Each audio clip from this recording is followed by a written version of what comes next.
Do you genuinely believe that Donald Trump is the new Hitler? Yes or no? I believe he's someone who quotes Hitler. J.D. Vance is a Republican. He compared him to Hitler. You know perfectly well Biden was not inciting violence. It's a figure of speech. Ben Shapiro had to deny any influence on the Quebec City mosque shooter who killed 6 Muslims in January 2017. Ben Shapiro called Obama a fascist. You deflect on every single question I've asked you. Because you are so one-sided, Piers, so I have to give some balance. It's a lot of sad bullshit.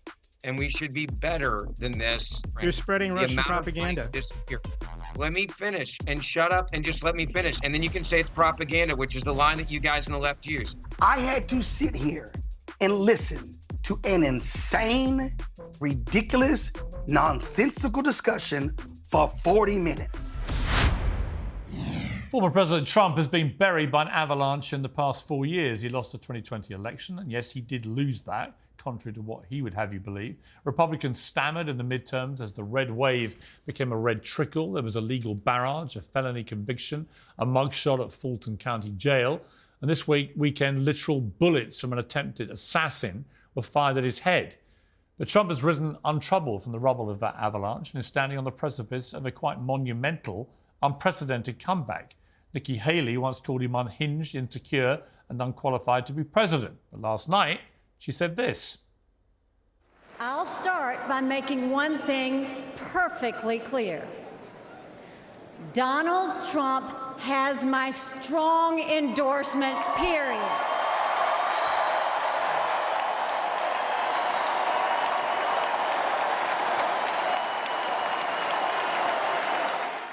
Governor Ron DeSantis once said Trump had lost it and that he energized Democrats more than John Kennedy. Last night, he said this. That the current president of the United States lacks the capability to discharge the duties of his office. Our enemies do not confine their designs to between 10 a.m. and 4 p.m. We need a commander-in-chief who can lead 24 hours a day and 7 days a week.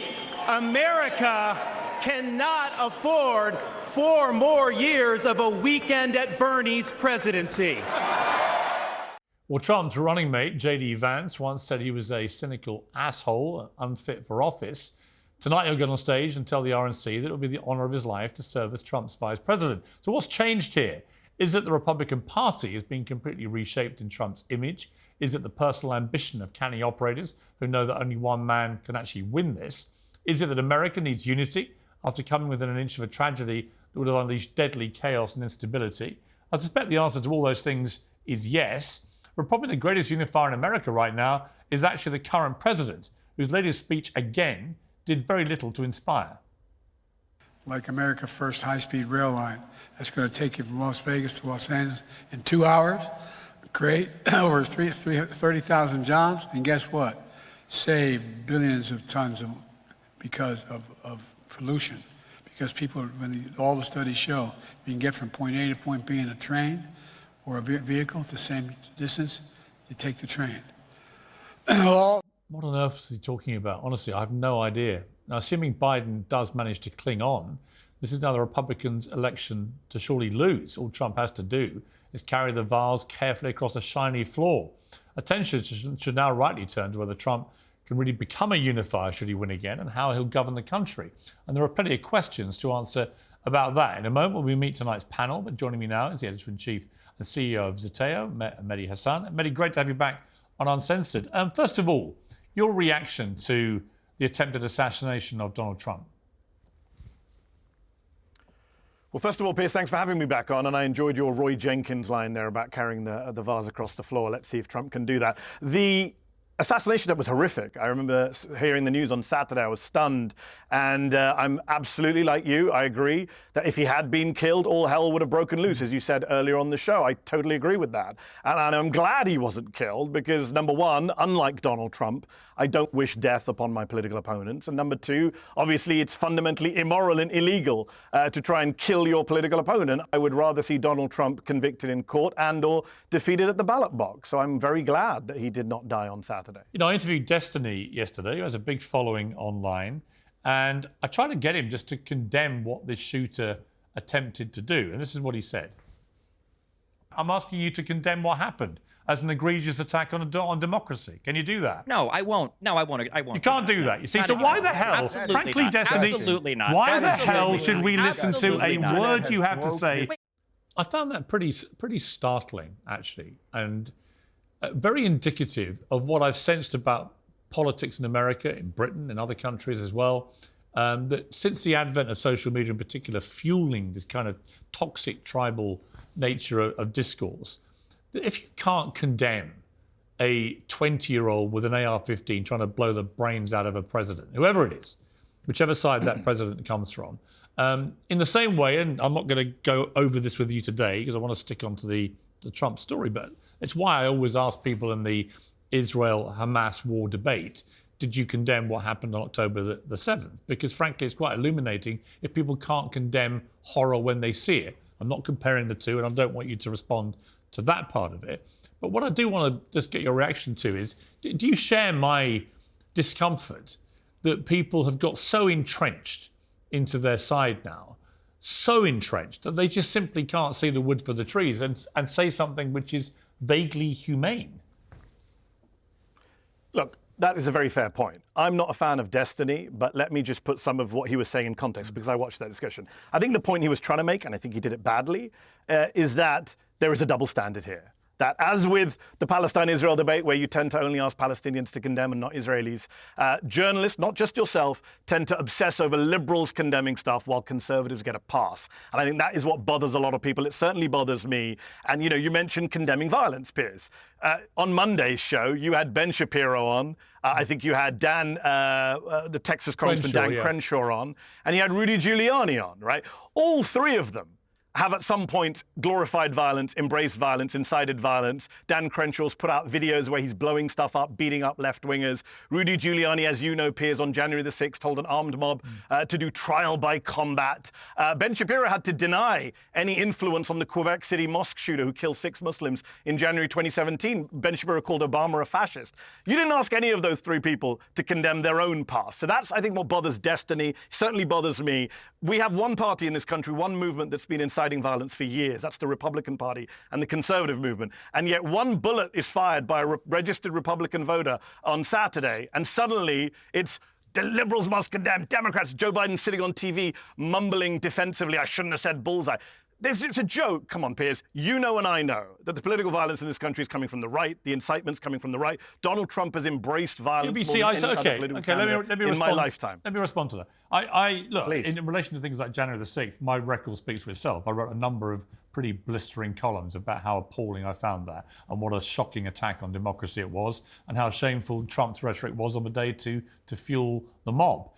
Make no pretense of that whatsoever. On this particular occasion, I wanted to have a conversation about what happened to Donald Trump last weekend.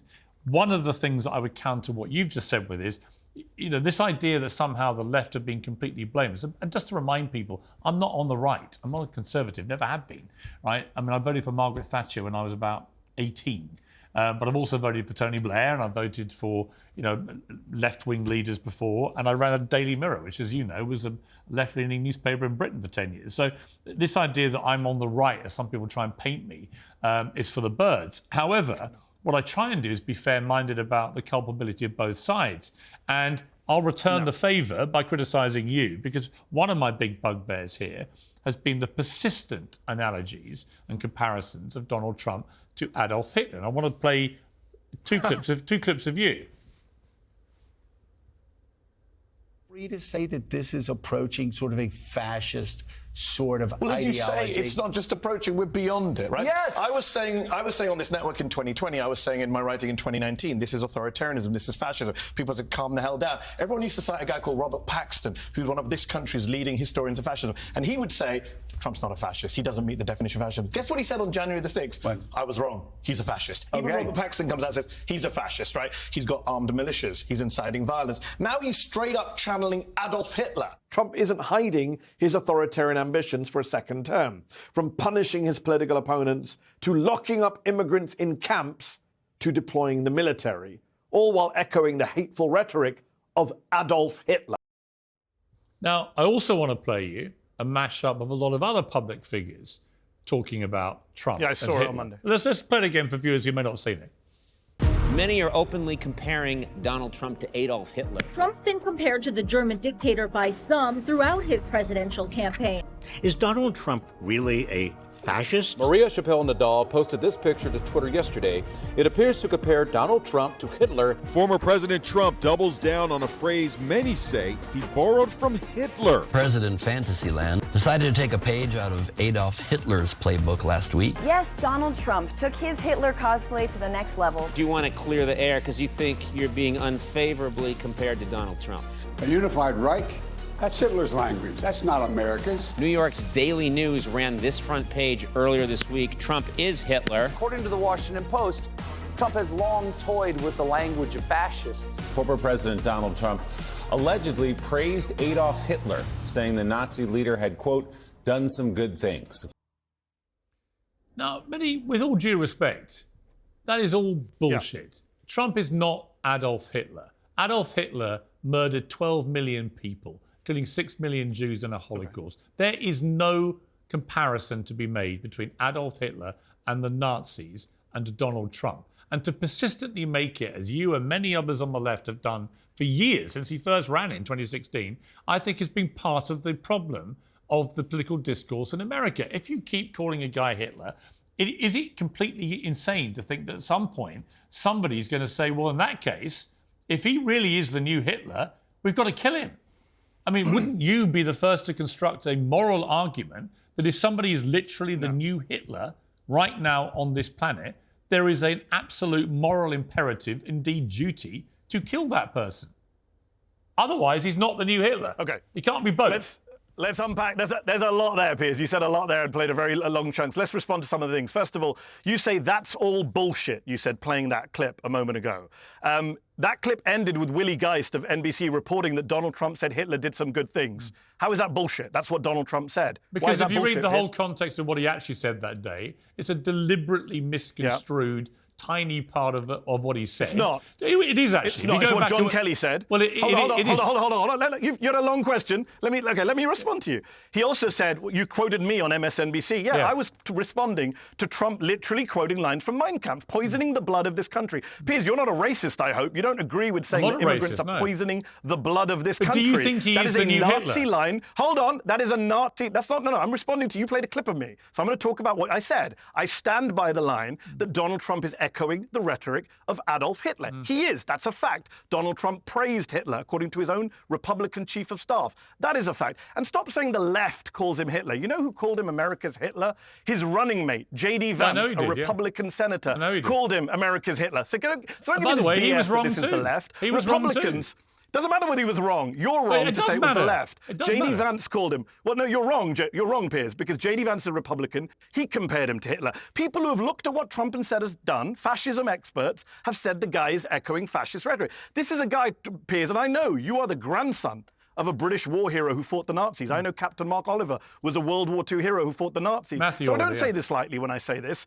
Matthew Oliver, excuse me, war hero for our country.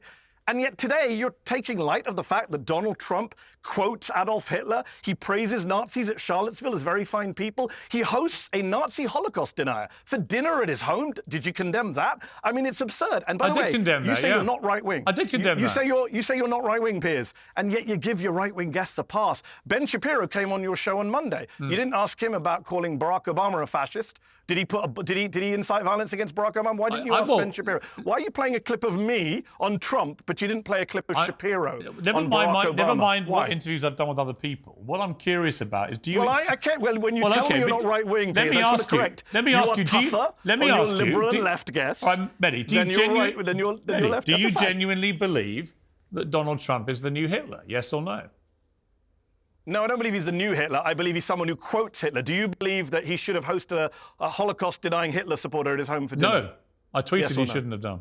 So then why are you giving him a pass? Why are you always praising him on your show? Why don't you start every show I'm saying, not giving him a why pass. is a guy running for president who, come on, Piers, I've watched you for the last 3 days. You've been bathing him with praise. This is a guy who hosts a Actually, Holocaust what I've been Irish home, saying... No, hang on. praises Nazis, calls African countries shithole countries, tells non-white women to go back to the countries they came from, says black people like me more because I got indicted. Don't misquote me. You don't cover this stuff. Don't misquote so I just me. want And to by let the your way, viewers know. if you want to know my views about all the things you've just been saying, they're all there, public record. I'm a weekly columnist. I've condemned Trump for many things, but he is not the new Hitler. That's easy to well, do, hang but on, let me overall, finish you're my still point. supporting him for Hitler. Let me point another point. You haven't called for him to stand down from the race. You called for Biden to stand down, I but don't not think a convicted Trump, criminal who praises Hitler. Well, we're going to come to Biden where we'll find common ground, I'm sure. But the point I've been making about Trump since the attempted assassination... It's your double standards that's the I've problem, only not made the common 2 points ground, about Piers. Trump, I'm Mehdi. sure we have common Mehdi, I've only made 2 points about Trump since the weekend. One, he showed incredible personal courage in the seconds after he was shot to get back up when he didn't know if there were still other shooters out there and to show such defiance. OK, you may not think so, but I did, right? Secondly... I'm saying fair enough. That literally means it's a fair point. OK. And secondly, the only other point I've made is I genuinely think this is going to propel him back to the White House. It's not my... I don't have a vote. That is not the only other point you've made, Piers. I haven't told anyone to vote for him. Shows. Mehdi, you've got to let me finish my sentence. That is not true, You've got Piers. to let me finish my sentences. You have to. You have to. As you would expect on your show, right? I believe he's going to win. I'm not telling people to vote for him. I can't vote for him. I just believe Donald Trump will now be the next president of the United States. Partly because of what happened last weekend, and partly because of the decrepit and ridiculous and embarrassing state of the person he's up against, Joe Biden. So when you say I've been praising Trump for 3 days, no, all I've said is I think he showed great personal courage and I think he's going to win the election. Those two things, by the way, I think are going to turn out historically to be completely true. No, come on. That's incomplete. I watched both your shows Monday, Tuesday. People can go watch them. You have acted as if there's two sides to this, that the Democrats are guilty of the same incitement and violence. There's not. I'm sorry. All right, let's play a game. I've literally just played a bunch of people calling him Hitler for the last 8 years. Those are not... Sorry. Well, no, you didn't, actually. You played a clip from Willie Geist accurately reporting that Hitler did No, good I played things. many people. Hold on. I can play a few again if you like. Hold on. Piers, Joe Biden, Kamala Harris, Hakeem Jeffries, Chuck Schumer, leadership of the Democratic Party. Can you play to me clips of them inciting violence in the same way as Donald Trump, Marjorie Taylor Greene, Ron DeSantis, Paul Gosar? Why are you deflecting? Because you are deflecting, Piers. I'm not going to sit here and let you do both sides bullshit you tonight. Might be conflating... This is a Republican Party is a party of Mehdi, violence. you might be conflating Piers, the two roles. I can sit all day with you. Mehdi. Now you're cutting me off. Mehdi. Hold on, now you're cutting me off. Let me answer your question. I'm reminding you it's actually my show and I do the questions and you answer them. On yours, it's the other way around. Let me answer the question then. Right. Let me answer the question. There are not two sides. When you say it's not two sides, but I've played you a bunch of clips of people repeatedly calling him Hitler, I say to you, there's the two sides. All right, so let me respond. Can I respond? Yep. Can I respond? OK, let me respond. Donald Trump ran for office in 2016 telling protesters rallies to punch people who pay their bills. As president, he played a clip of a guy saying the only good Democrat is a dead Democrat. He said to the Proud Boys, stand back and stand by. He called Nazis at Charlottesville. No, let me finish. You're interrupting me, Piers. I need to finish my sentence if you get to finish yours. I'm on your show. I'm a guest. I'm answering. Let me get to... I'm pointing out this is not two sides. What Donald Trump has said... your viewers need to hear this because you're not telling them this. Trump spent his entire presidency inciting violence against Ilhan Omar, George Soros, multiple members of Congress, people of color, right? He left office... right, having incited an insurrection which you condemned. He told them to go fight like hell. He said Mark Milley should be executed, the chairman of the Joint Chiefs of Staff. What's this got to do with my question? He mocked Paul Pelosi. I'm getting to it. He mocked Paul Pelosi for being hammered in the head. He was wrong to do that. That was outrageous. To be executed. It's not about whether he was wrong, Piers. I can give you dozens of actual violent quotes from Donald Trump, Marjorie Taylor Greene, Paul Gosar. You can't give me those quotes get back to my from question? Biden, Pelosi, Jeffries. No, answer my question. Where did Joe Biden say the only good Republican is a dead Republican? Mehdi. But it's not both sides, Piers. You can't deflect, Piers. The viewers are watching. Your side has literally spent 8 years calling him Hitler. It's ridiculous to say there's no both sides. We've already discussed the Hitler point. Where have they incited violence? Where did Biden say go kill people? You can't keep asking me questions. No, Piers, I'm not letting this go. Sorry. General Mark Milley, he called for his execution. Can you point to me to a single Democrat who's called for a Republican execution? Let me ask you again. I'll wait. I won't interrupt you. Let me ask... I'm waiting, Piers. Point me to a single Democrat who's called for an execution. Mehdi, respectfully, it's my show. I ask the questions. Now, listen, answer me this. If he is the new Hitler, as so many people have been calling him, would there be a moral justification in shooting him? Of course not. I'm not someone who advocates violence, Piers. The Republicans are, but you never asked them about it because you're supportive of the Republican Party. Mehdi. As much as you like to pretend Stick to your side. You're above the fray. I'm not deflating. I answered your question. I just said I don't support violence. The only people who support violence in American political culture are Marjorie Taylor Greene, Donald Trump, Paul Gosar, Ron DeSantis, the governor of Montana, who was convicted for assaulting a journalist. Trump praised him. Paul Pelosi was hammered by a guy who believed in election lie. Trump praised him. I mean, this is insane, Piers. There's one side that is inciting violence, praising violence, mocking violence. You have no problem with them. Instead, you obsess over journalists reporting accurately. Actually, I heard the president Hitler and praised Hitler. I read that the president of the United States, only 3 days before Donald Trump was shot, said it's time to put him in the bullseye. If that's not violent language, come on, what Piers. is? This is such bad faith. You know perfectly well Biden was not inciting violence. It's a figure of speech. He's already foolishly apologised for it. Okay. You're comparing that to calling for the execution of Mark Milley. So every time your side uses violent language, they don't mean it. But every time the other side does, they do. Hold on. Oh, my word. Piers, come on. Marjorie Taylor Greene and Donald Trump called for their opponents to be executed. Did Biden do that? I'll ask again. You dodged it the first time. No. Did Joe Biden do that? And you're obsessed with Hitler. Yes, Trump I'm obsessed with Biden Hitler because you and so many others keep calling him Hitler. So why Hitler. haven't you condemned Trump? So does Trump. Trump called Biden the Gestapo just 2 months ago. Did you condemn him on this show? Right. Yes Should people... Okay, let me ask you this. Should people... No. Did you Hang condemn on, Trump? Mehdi. I'm asking you a question. With Hitler. No, I'm asking you a question. Sorry, Piers. You've made this entire interview about Hitler. I'm asking Did you condemn Biden? Did I'm you asking Trump you for calling Biden the Gestapo? Should people on the left continue... Did you condemn Trump? Mehdi, you didn't, ask obviously. a question. Should people on the left continue to compare Donald Trump to Adolf Hitler? Yes or no? Should the right call Biden Hitler? Stop deflecting, Trump called him Mehdi. Gestapo. Answer It's the not question. deflecting. I'm pointing out your biases, Piers. I'm asking you a question about your side. Oh, my side is as long as Trump carries on praising Nazis, I'll point that out. I'm not going to... This show is called Piers Uncensored, but you want to stop me from criticising Trump because a Republican shot at him? I don't want to stop you. Why do you say that? No. Why do you say that? You just said, will you stop comparing him to Hitler? Yes. I'm only comparing him to Hitler because he talks like Hitler. So you are comparing him to Hitler, who killed 12 12 million people? Because he's quoting Hitler. No, I'm not. So you do think he's the new Hitler? This is childish. So you do think he's Hitler? No, I think he's... No, I don't. I already said no, Piers. This is very hard for you to understand. So if he's not the new Hitler, he's not the new Hitler, but he's... Mehdi, if he's not the new Hitler, should people stop calling him Hitler? Yes or no? He's not the new Hitler, but he's quoting Hitler, so I'm going to say he's quoting Hitler, and you can't censor me from saying that. Of course I can't. If you have a problem with the Hitler analogies... Hold on, Piers, you do lots of interviews with Trump. Why don't you ask him to stop echoing Hitler instead of asking him softball questions? Oh, well, actually, I didn't ask softball questions. If you go back and look at them, they were probably the toughest Did you ask him to interviews stop quoting did. Hitler? Sorry? Did you ask him to stop quoting Hitler? You seem fascinated with questions I've asked you other asked people. Me. But yet you yourself don't want to because answer these questions. Because I worry about your double standards, Piers. What double I worry standards? about your bias. I just pointed out to you. I don't Ben have Shapiro a bias. came on your show. You didn't play him a clip. Can I finish? You asked me a question. You don't let me finish. Ben Shapiro came on your show. You said all this. You did not this. play a clip of Ben Shapiro calling up. You said all this. Can you finish one sentence? You've done what Joe Biden did with Lester Holt. Of him calling a fascist. You've done what Joe Biden did with Lester Holt. Every time Lester Holt asked Biden a question, he deflected. Actually, I wish Every Joe time. Biden had been more aggressive, as I am with you, and not put up with bullshit questions about bullseyes. Listen, like I said... You and I both agree Joe Biden should be way more aggressive and coherent. Well, we're going to come to Joe Biden. We're going to come to Joe Biden in a moment, but just to be crystal clear, you have no problem with people on the left continuing to call Trump Adolf Hitler or compare him to Hitler? I have no problem with Republicans like J.D. Vance calling Donald Trump Hitler if he talks like Hitler. No, I have no problem with that. And what about people on the left, like including you?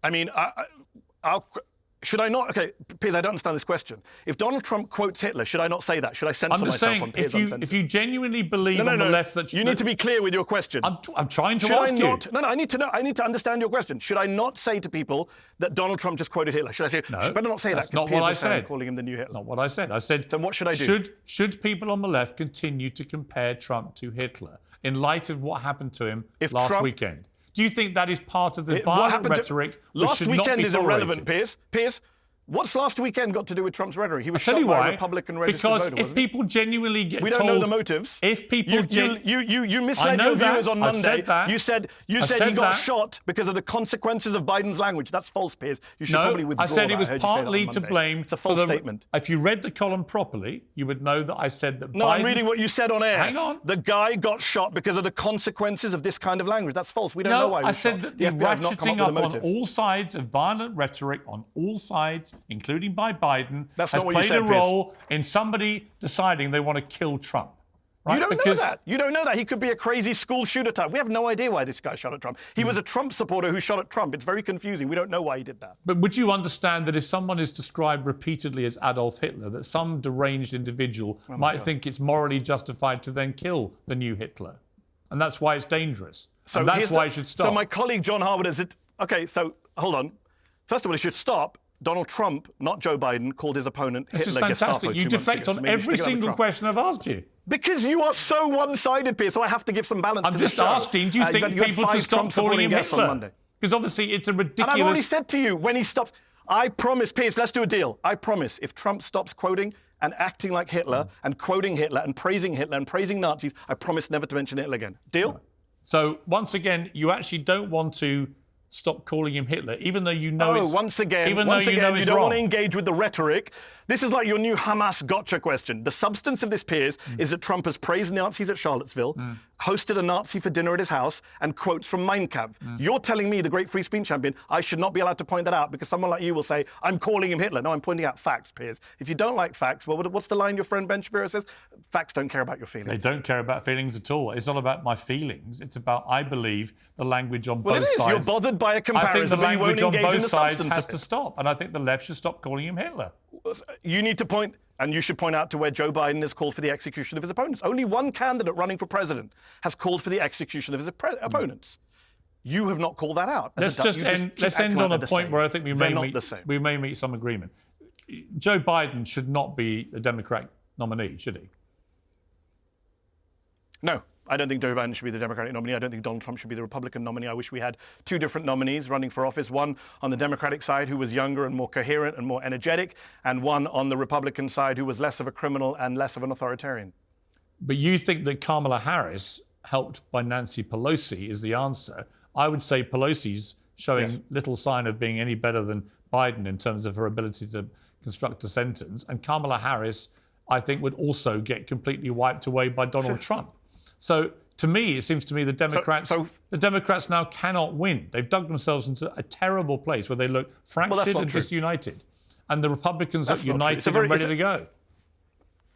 Piers, this is the United States of America, most polarized country of my lifetime. It's very, very tight because people are just partisans. On both sides, they'd vote for a corpse as their candidate. The latest polls show Trump up by 2 points. It's still a ridiculously close race. Obviously, Trump's got the edge. He's got momentum. But you're going to get annoyed at me again. Sorry, Piers, I've got to say this. Again, the bias in your questions. You say Biden can't string a sentence together. Nor can Trump. But you never point that out. Oh, he can. That's what bothers me. But that's where you're so wrong. Oh, he can. Oh, he can, Kenny. Okay. Oh, he can, Kenny. Yes, on Monday you got really worked up. Do one thing. No, let me finish an answer, Piers. Can I have one answer? Please. One answer. Trump cannot finish sentences. On Monday, you pointed out that Biden gets people's names wrong. You don't point out that Trump gets even more people's names wrong. Last month, he said he passed a dementia test. He got the name of the doctor wrong. Instead of saying Ronnie Jackson, he said Ronnie Johnson. He's confused Obama and Biden. He confused Nancy Pelosi and Nikki Haley. He's confused Iraq and Syria. He confused World War II with World War III. He's confused the leader of Turkey with the leader of Hungary. He's confused the leader of China with the leader of North Korea. He called Tim Cook Tim Apple, right? And he even got his own running mate's name wrong. He called J.D. Vance J.D. Mandel a couple of years back. So Donald Trump gets way more names wrong. He's way more incoherent. He's way more ignorant. Which one of the two of them? Which one Trump is much worse. Which one of the two of them would you trust to drive you home? Which one of the two of them would I trust to drive me home? I don't give a damn. That's not the question. Which one of the two of them would I trust to run the country without being a criminal, an autocrat, or an ignoramus? Joe Biden, of course. Of course. That's where I disagree with you. I don't think Joe Biden can run a bath. And when it comes to driving me home, I take somebody. And you think Donald Trump, the man who thinks. I take someone who doesn't face plant on stage, fall off his bike, and everything else that Biden's been doing. Again, you know how bad Biden is. You know it in your heart. I do, but I do because unlike you, I'm not a partisan. I can say both of them have not mental a health partisan. issues. You won't say anything. You won't say anything about Trump. You're ignoring the fact that Trump said we should use nukes to stop Trump hurricane. all the time. That you need not on mental health. In fact, again, just in this show, you've just pointed out. Oh, I was Biden about to fell tell off a you bike. what to do. Trump couldn't walk down a stage. Trump couldn't walk off a stage without someone holding his hand. Go and get video of the two of them from 10 years ago. I will. And play it in a split screen on your show to now. Oh, no doubt. Play both of them, and you will Biden see Trump is exactly the same as he was then, and Biden is not. End of story. That's the best point. That's the best point you've ever made, Piers. You're right. 10 years ago, Biden has deteriorated for 10 years. Trump is the same as 10 years ago, but the difference is Trump was mentally incompetent 10 years ago. He was incoherent and mad 10 years ago when he What are ran you for going to office do, and Mehdi, said when he mad wins again? stuff. What are you going to do when he wins again?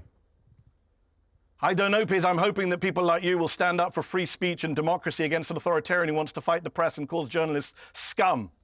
Actually, the biggest attacker of the press in modern presidential history was Barack Obama, actually, who was extremely I draconian. never defended Barack Obama on that. And I was interested earlier. Know, Piers, I never defended I was Barack interested Obama's earlier attack. because you were talking about how Trump put people in cages and all this kind of thing. Do you know who deported the most people in American presidential history?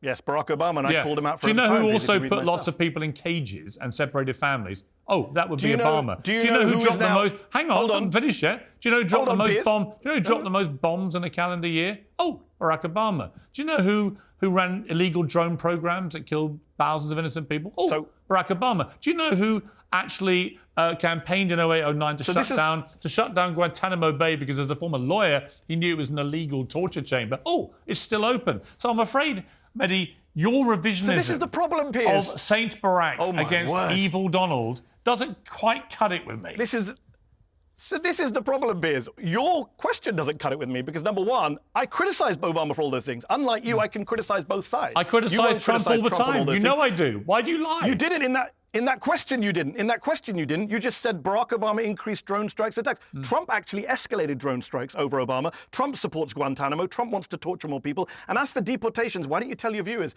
one of the reasons we oppose Trump coming back, those of us with any sense, is because he wants to carry out the biggest deportation in history, eject 11 million people. Well, the biggest disgusting, racist operation. Ironically, we've got to leave it there. 11 million people he wants to eject from this Ironically, country. the biggest deporter in history was Barack Obama, who was a Democrat president. Anyway, Mehdi, we've got to leave it there. As always, good to debate with you. I appreciate it. And hopefully get you back on as we get near the election. Thank you. Well, joining me now to discuss what we just heard was the host of the Ben Ferguson Show, Ben Ferguson, the RNC spokeswoman, Elizabeth Pipko, US Air Force veteran and YouTuber Jake Broe, and the host of Roland Martin Unfiltered, my old friend Roland Martin, who I used to work with a lot at CNN. Great to see you're still there, Roland, and welcome to Uncensored. Ben Ferguson, talking to Mehdi there, it's quite similar in a way to my conversations with people like Destiny in the last sort of 3 days, where they are incapable of addressing any potential contribution by anybody on the left in terms of violent, incendiary language. For example, comparing Trump to Hitler, saying he should be in the bullseye and so on, without immediately deflecting to the right, who I believe also have a lot of things to answer for in terms of the language they've used, including Donald Trump. What is your view of what Mehdi's argument was there? I think it's sad that after you have a moment where Donald Trump was almost murdered in front of the world, that you had that much bullshit from a partisan who doesn't care if a former president of the United States of America is assassinated. I sat there and I watched that.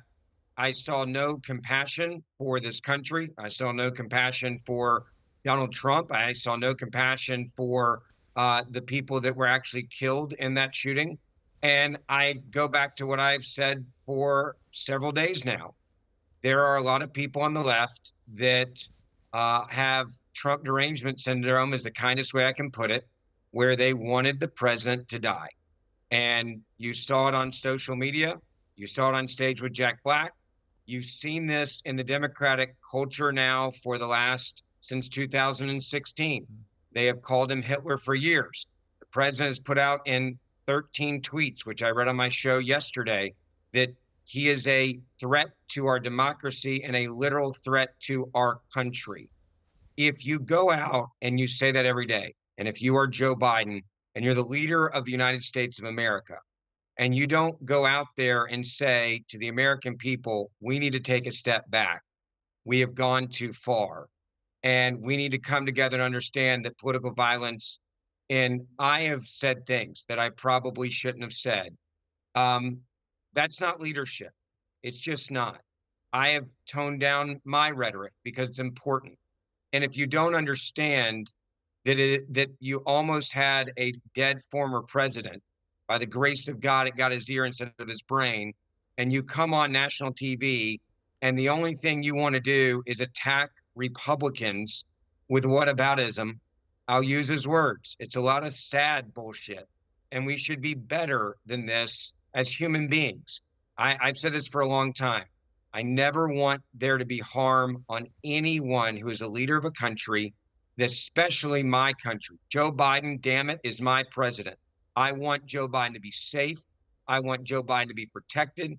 I want Joe Biden's family to be safe because they are my first family. I say the same thing for Barack Obama, Jimmy Carter, Bill Clinton. There is no place for this. And the fact that they can't even understand that after what happened on Saturday, that you need to tone it down and really look at your heart and realize how close we came to burying a former president because of the obsession with Orange Man bad and Donald Trump should be in jail. Donald Trump is Adolf Hitler. Words matter. And leaders, by the way, Piers, and I'll end with this.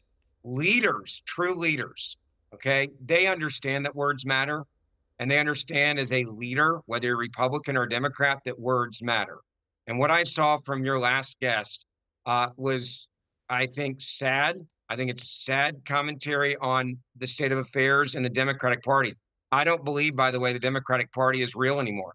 I believe they're Marxists, socialists, and communists who have no problem taking out their political opponents by bankrupting them, throwing them in jail, or even killing them. Okay. And Roland, you can laugh, but the president of the United States of America got shot, and for you to laugh, I think it's sad and it's bullshit. No. All right, well, let me bring in Roland Martin, who was laughing there. Why were you laughing there, Roland? Well, it's total bullshit, Ben. And I'm laughing because you just sat here with this whole, we need to step back, we need to watch what we say. And then it's like, oh, they're Marxists and they're communists. That's what I was laughing at because that was insane. You said what the president needs to do, he did. 3 questions. Ben. I'm going to back it up. You're gonna, Roland, I'm going to finish.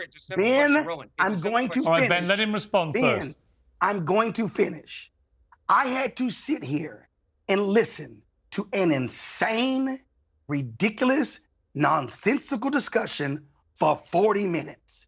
This back and forth, this back and forth, this back and forth. Nothing about policy, nothing about what's actually happening, but the back and forth. Here's the reality. President Biden came out shortly after the assassination attempt and spoke to the nation. He spoke to the nation in the Oval Office. He's addressed this in an interview with Lester Holt. The reality is nobody, I don't care who you are, should be pleased with the assassination attempt on any American politician, whether it was Donald Trump, whether it was Gabby Giffords, whether it was Reagan or Ford or any other president. I don't care who you are. So all this back and forth is just dumb. Now, are there political differences? Are they ideological differences? Can we have that actual debate? Yes. Can we do that? But what is ridiculous is when it's, oh, let's take a pause, and it's like, yeah, they're Marxists and then they're communists. That, Ben, is complete nonsense. But let me ask you, Roland. All right, let me ask you. Right, hang on, Ben. Roland, let me ask you the question that, look, there was a lot of back and forth with Mehdi because I believe that Mehdi constantly was deflecting from wanting to accept that anyone on the left has ever done or said inflammatory, incendiary things, when obviously they have. Do you believe it is unhelpful to public discourse in America that people keep calling Trump the new Hitler? People call him Trump and Hitler. Republicans did. It was unhelpful. What's unhelpful is when we do not have policy conversations. That is unhelpful. But why can't you just answer that question? Why is it so hard to answer? when we go racist and non-racist, hang on, Ben. You don't actually talk about what the actual issue is. That to me is silly.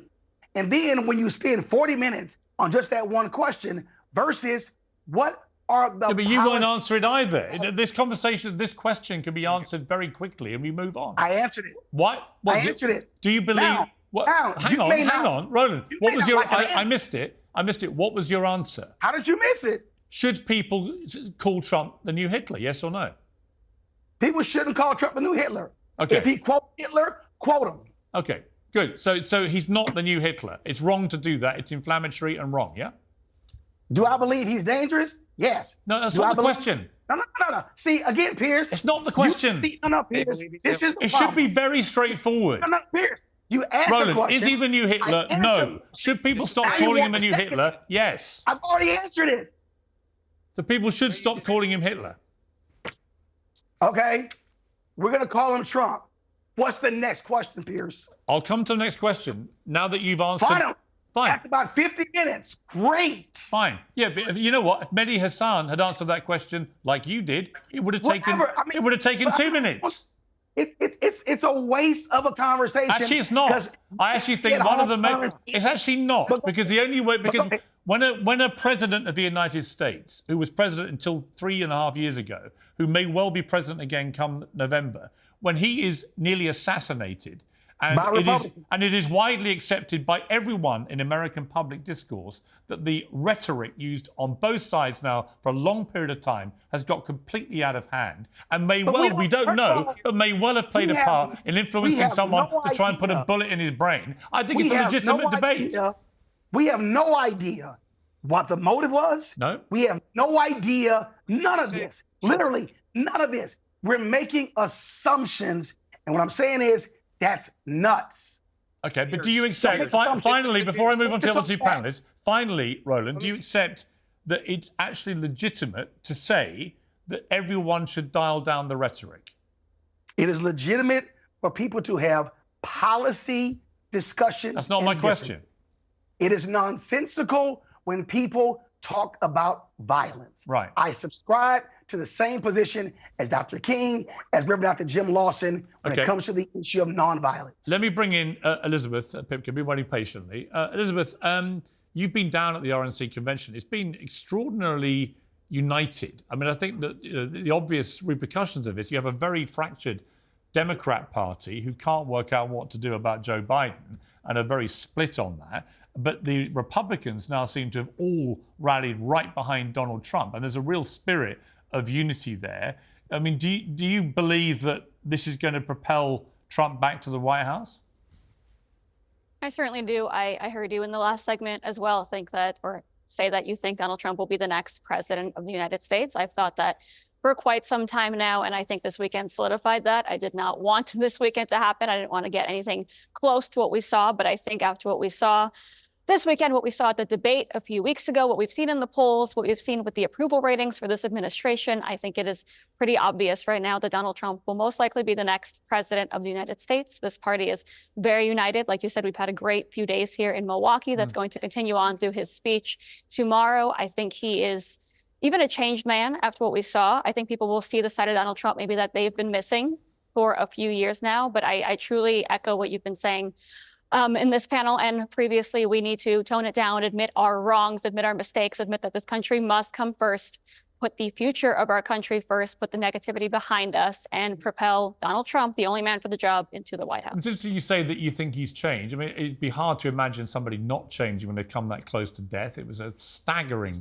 miraculous escape. Trump has, I'm sure he wouldn't deny this. He's been extremely vocal since he became a politician in a very aggressive way, often a very mean-spirited way, often a lot of trash talking, often quite dangerous rhetoric.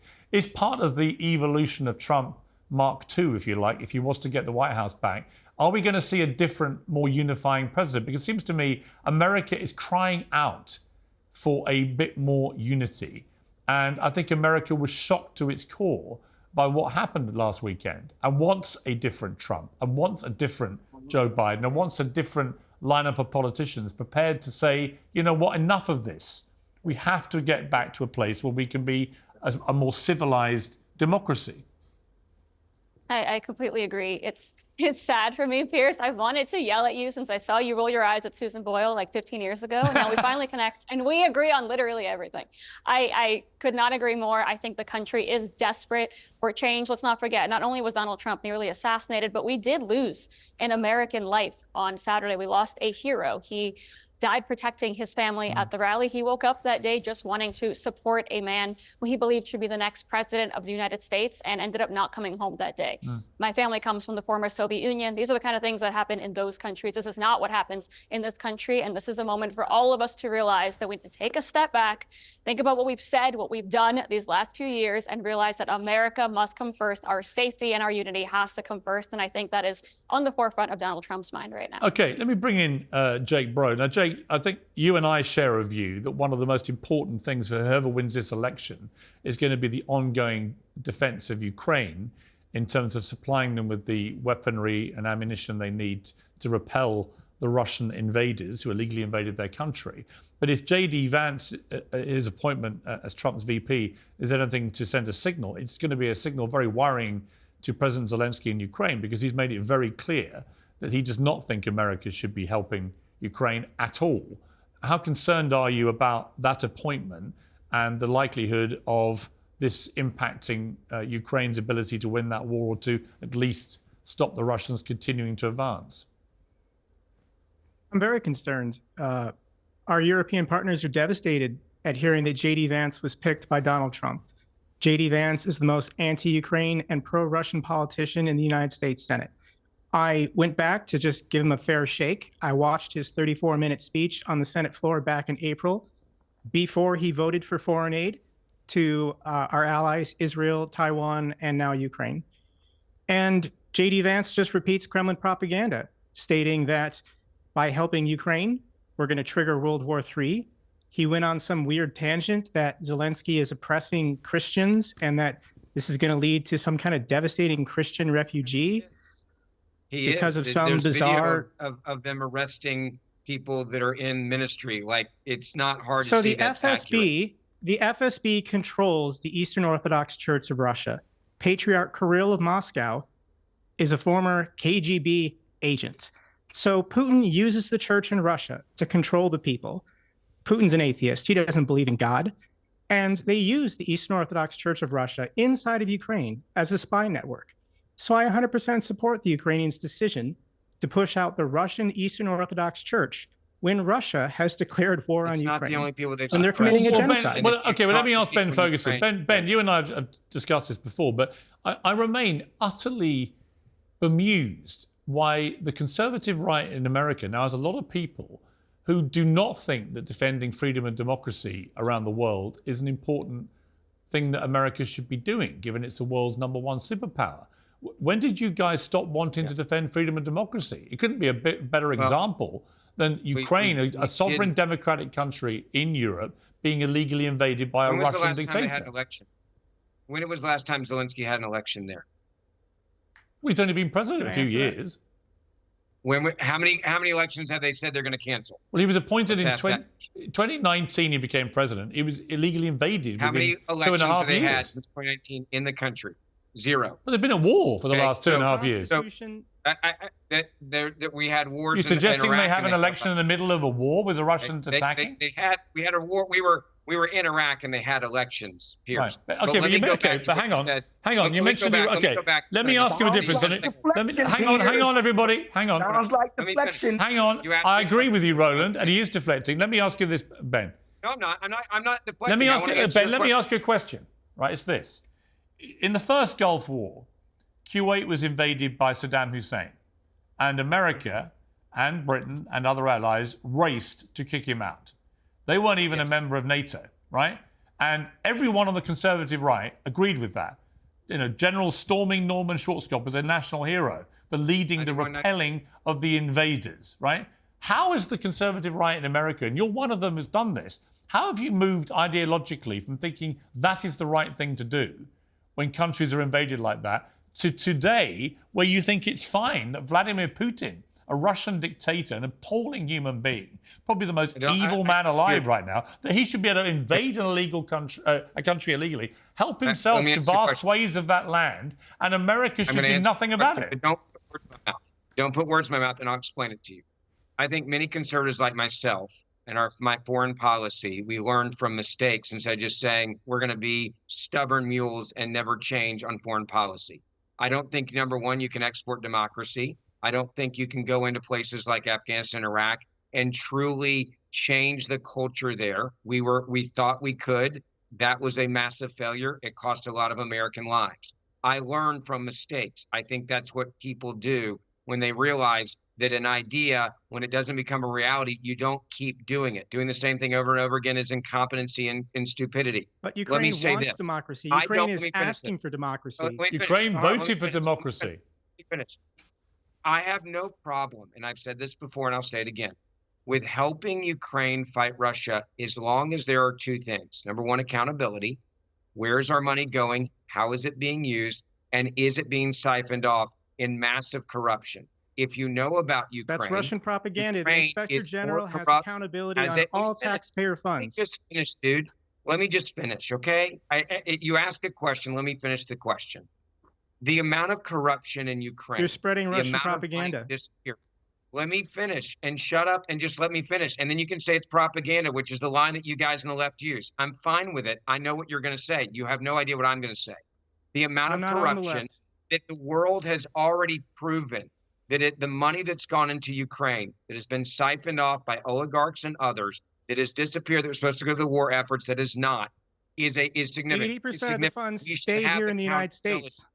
We should have accountability. 80% of the allocated funds have entirely stayed in the United States. They go to U.S. defense companies. Ben, as Jake is saying, the vast majority of that money has never left the U.S. Our own companies. It's never left the U.S., most of the money. I will go back. I'll answer that question, Piers. I don't think just because the money stays and makes some people rich in the U.S., that's a good foreign policy. No, but let me ask you this.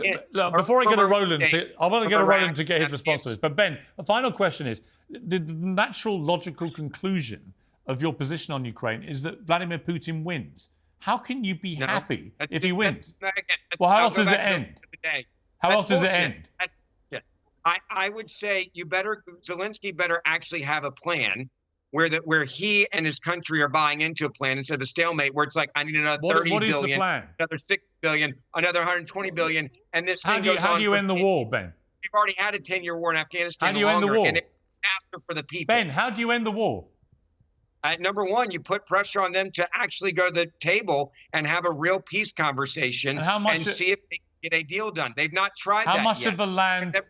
How much of the land, Ben, that Vladimir Putin has stolen by murdering a lot of people, how much of that land would you allow him to keep as part of that peace deal? If I'm advising Ukraine in my deal, I'd say none of it if I'm Ukraine. But that's their position. I also know that we don't make it the United States of America either. So there is a ideal and then there's reality.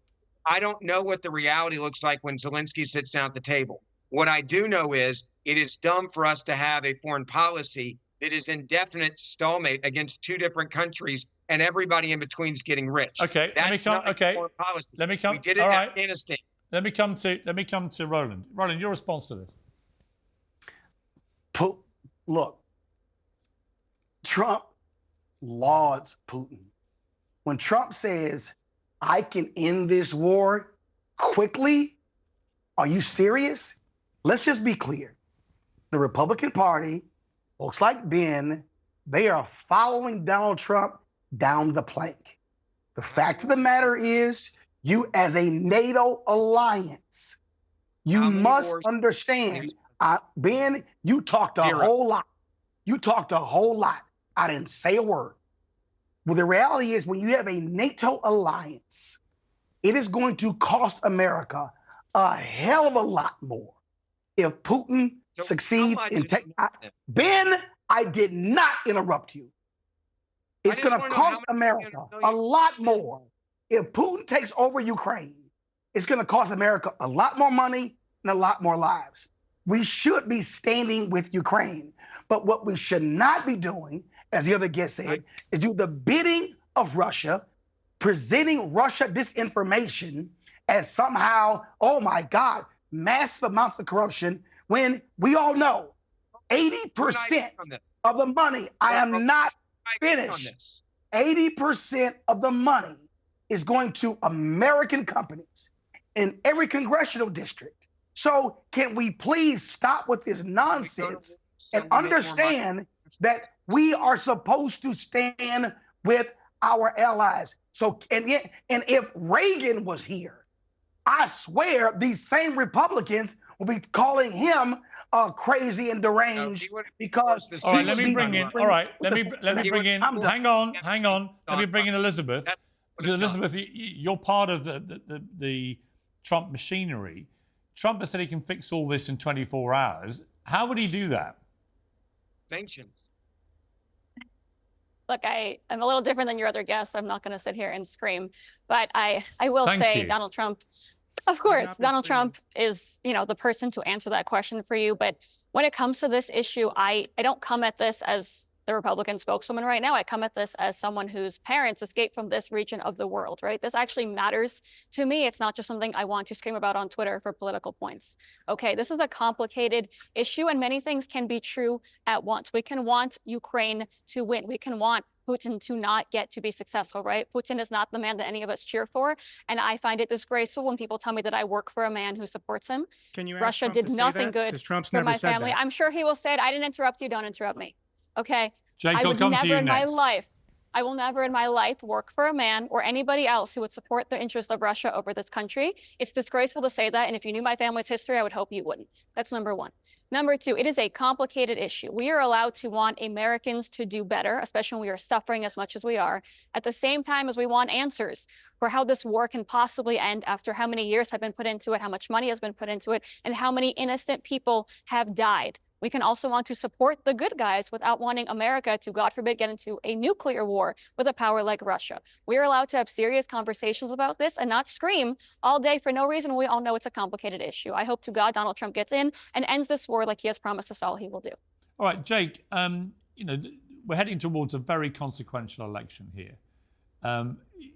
What's your view of where this election race now is? Because it seems to me, as somebody who doesn't have a horse in the race, I don't have a vote in the race, but it seems to me you've got an extraordinary situation where you've still got Donald Trump facing nearly 100 criminal charges, although they're rapidly either leading to convictions that nobody seems to care about or they're being dropped. But a man with all these criminal charges, all this baggage, all this history, steaming ahead now as a clear favourite to get re-elected. And one of the main reasons is exacerbated by what happened at the weekend where Trump looked genuinely courageous when he came under fire. You look at Biden and you see a man who simply isn't fit for office anymore. Do you share that view? And what do the Democrats do about this? There are 5 months to go. In the last few days, it's almost like that debate has been parked to one side, like it's no longer going to happen. But is it really feasible that the Democrats are going to pin their hopes on a guy that can barely string a sentence together? If anyone's familiar with my YouTube channel, I'm a single issue voter. Ukraine is preventing World War III. If Russia can succeed in Ukraine, they're never going to stop until they get everything. But they'll Russify the people, mobilize them, and then use Ukrainians to attack a NATO country next. Russia and Putin have declared they want their empire back. They want the Caucasus. They want Central Asia. They want the Baltics. I don't think Finland and Poland feel safe. Poland's spending almost 5% of their GDP on defense because they're getting ready for war. I agree. The Europeans in Eastern Europe and the Scandinavian countries are screaming for the United States to wake up. And I've been waiting 2.5 years. I've been waiting two and a half years Jake, for Donald Trump to say one critical word of Vladimir Putin, and he won't do it. Well, listen, Jake. He said in 2018 he's in love with Kim Jong-un. I cannot vote for someone for president who says he's in love with Kim Jong-un. They wrote each other beautiful letters. He praises President Xi of China now. He claims they shared a beautiful piece of cake, and China's not our enemy anymore. Well, you see, Taiwan, the issue of Taiwan was Jake, removed from the RNC platform for the first time in 40 years. But Jake, hang on. I would say, I would look at it a slightly different way. Trump has a very unique way of dealing with all these people, right? He's been very critical of China. He has been for 30 years. I used to interview him at CNN. Wouldn't you rather be clear than unique? Like, he can just clearly make a statement that Vladimir it was very Putin interesting is a to me that none of the and people... the United States is going to oppose Well, hang on. It was very interesting to me and it might be irrelevant or it might be relevant, that during his 4 years as president, he never declared war anywhere. He did get rid of some very bad people. He also managed to the forge... war in Ukraine continued the entire 4 years Trump was president. Let me finish. The war in Afghanistan continued for the entire 4 years Jake, let me Trump was finish my president. point. This is a very weird talking point, saying that no wars occurred while Trump was president, when he bombed the Baghdad he didn't start airport any to kill wars. General Soleimani. He didn't start any wars, right? This is the crap where you're just We're not lucky Let he me, didn't if I can start finish any my wars. point, Jake, because you jumped in before I made He my point. bombed the Baghdad International If I Airport could just and finish killed my point, civilians please. to kill an Iranian Let me general. finish my point. Otherwise, you're just answering a question you don't even know I've asked you. My point is that Trump had a way of dealing with people like Kim Jong-un, like President Xi, like Putin, like others, which, whether it was a coincidence or not, turned out to be actually oddly quite effective, right? They did not do anything bad, very bad, on his watch. So in answer to your question about how he handled them, this is how he deals with everybody, right? But he's also been very critical about China, very critical about China. And I don't think that makes him a weak leader. I would like an American president. I think an American president has to talk to these people. Bill Clinton used to do business with Putin, right? It's not like it's a bad thing to do that or to have harmonious relationships on a personal level. The question is, how does it impact the global Piers, security? I know that you oppose Russia and you support Ukraine, so I'm going to ask you the serious question. Was it a mistake for us to be doing business with Putin the last 10 years? Since Putin returned to power in 2012 and annexed Crimea in 2014, don't you agree it was a mistake to give him a free pass? The light sanctions we gave when they invaded Georgia, I think the biggest. Crimea, let me answer you. That was a mistake. Let me answer you. The single biggest mistake, actually, was Barack Obama having a red line in Syria, which then got crossed by Assad, who used chemical weapons. Obama didn't act on it. I remember that Vladimir speech. Putin then wrote an op-ed for the New York Times, which was unprecedented, and Vladimir Putin then steamed into Syria, sided with Assad, and the rest is ignominious history. So if you want to know what the real problem was in all that, in terms of the relationship with Putin, it was because Barack Obama did not go through on his red line promise. And from that moment, Putin sensed weakness, he moved in, he took control, and ever since, I think he's been emboldened to do ever more outrageous things. That's the truth. I agree with you, Piers. I remember that speech Obama gave to the nation in 2014 after the red line, after the gas attack, and the left freaked out. Yeah. Because Obama was president, the right wasn't going to support any additional military action. We were trying to get out of Iraq, get out of Afghanistan. Right. We didn't want to go into another country. And Obama did his best. He put in his effort, but with both the right and the left, everyone in the United States freaked out when Obama gave that speech. Nobody wanted military conflict in Syria. So we sold out our allies. We sold out the Kurds. This led to the rise of ISIS. Bashar al-Assad is still in power. Yes. Syria is a subordinate proxy of the Russians. The port in Damascus is their military port. So, yeah, lots of mistakes have been made, but there's been political forces at play from the right and the left. And let's just be honest. Whenever someone's president, the other side wants to oppose them. Anything they do, even when it's the moral or the correct thing to do. Okay. So we can't have honest conversations when Trump is president because the left's just going to oppose everything, or when Obama was president and the right just opposed everything. Jake, I know Elizabeth has to go. I'm going to come to her for a final word. But actually, Jake, my question to you originally was, given how you feel about Trump, then given the state of Joe Biden, and given his polling, latest polls even more catastrophic than usual, what do the Democrats do to give you what you want, which is not a Trump victory, but presumably, even though you're a one-issue guy, and I respect that, that one issue will be genuinely determined how that is resolved by who wins. Presumably you want a Democrat victory, but who's going to win that for you? It can't be Biden, can it? So if you want, I'd like to make a sports analogy. Joe Biden is the Tom Brady of U.S. politics. The guy was first elected to office in 1972. He won statewide elections 7 times. Joe Biden won a national championship in 2008. He was the VP on the ballot under Barack Obama. He then won national office in 2012. Would you hire Tom Brady as your quarterback if he was 81 and kept falling over? Well, when you're 44, you are the equivalent of 81 in the NFL. Where I'm going with this is that Joe Biden has been a winner.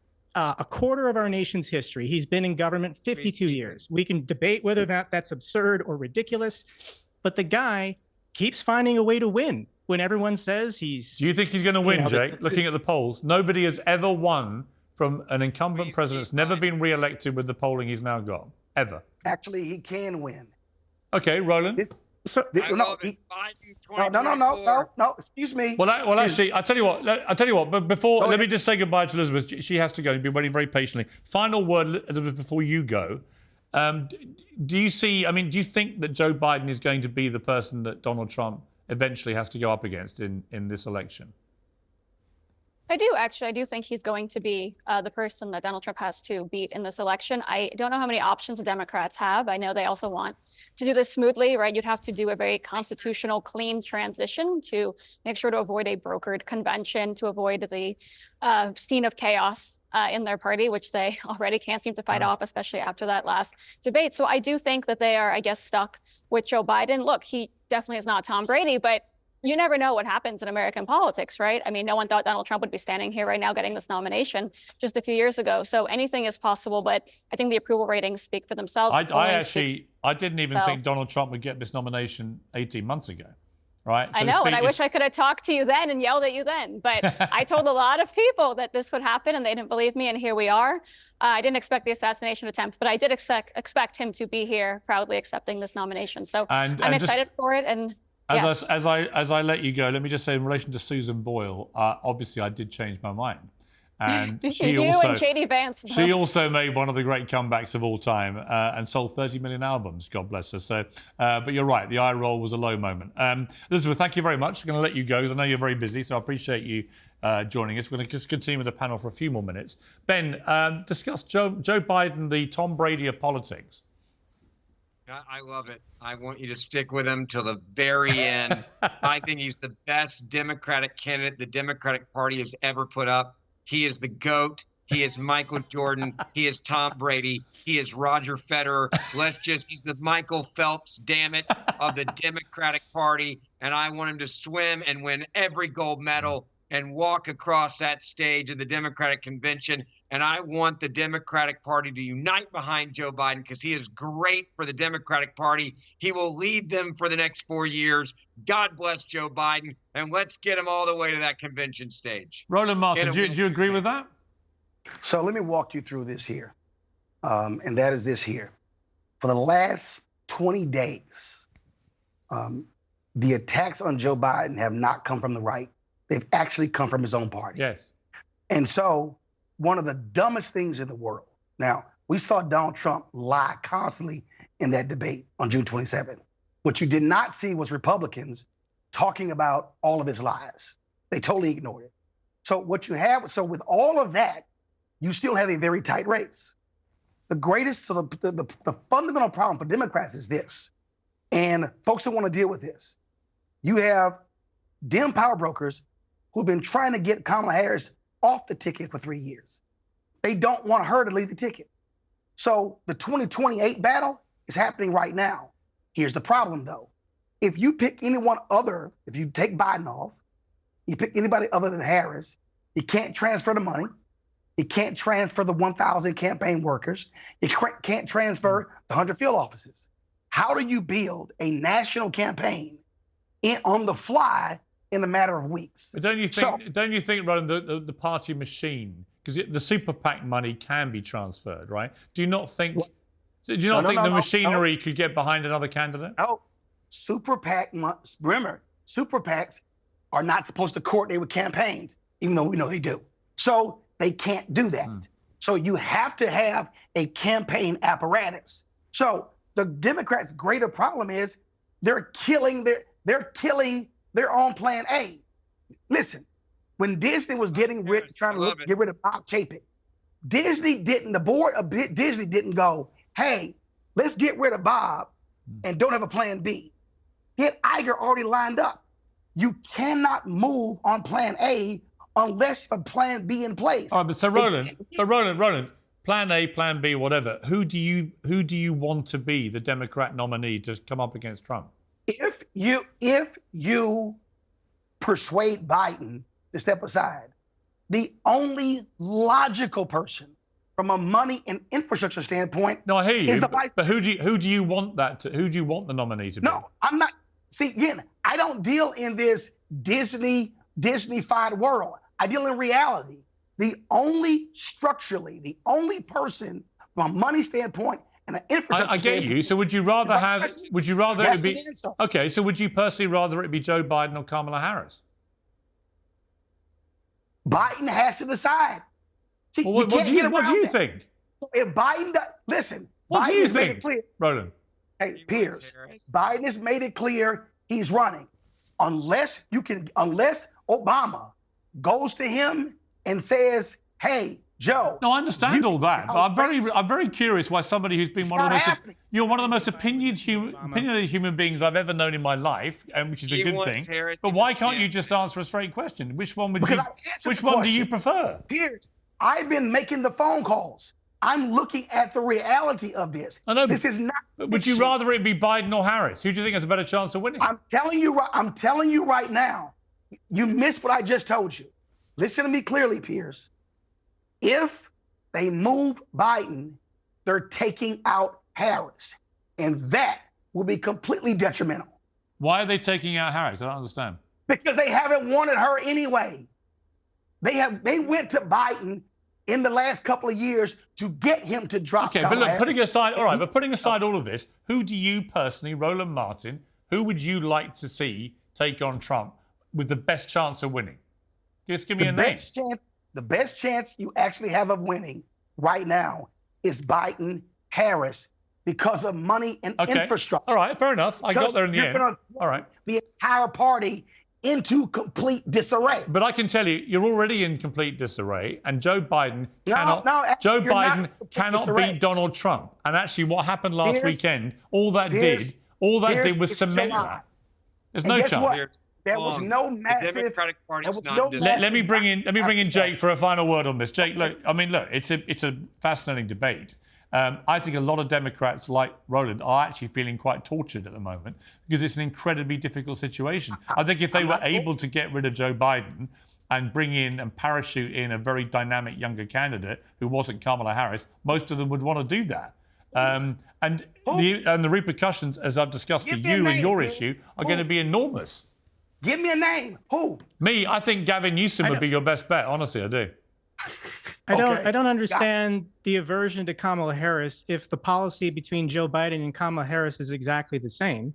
So for people, she's very nervous unpopular, about and she's having deemed to have been Kamala a Harris be the spectacular failure. nominee, because she's a woman. The last time a woman ran for president, she got 3 million more votes than the other guy, and that other guy was Donald Trump. If people are nervous about Kamala Harris because she's African American, the last time we ran an African American president, he got 5 million votes. 5 million more votes than the other guy. So I don't understand the freak out about Kamala Harris. To me, I'm indifferent. If Joe Biden's the nominee, I'm voting for him. If Kamala Harris is the nominee, I'm voting for her. I'm a single issue voter, and as long as Donald Trump favors dictators and authoritarians around the world, I'm going to oppose him. Okay. I'm going to leave it there. We've had a long debate. I appreciate you being patient at the start. Roland, it was good to have you. Roland, the good news is I'd love you to come back on Uncensored. It's been way too long since you and I locked horns, and I've enjoyed it. Ben, always good to see you. And Jake, your debut as well. Thank you very much indeed for coming on. I appreciate it. Thank you very much to all of you.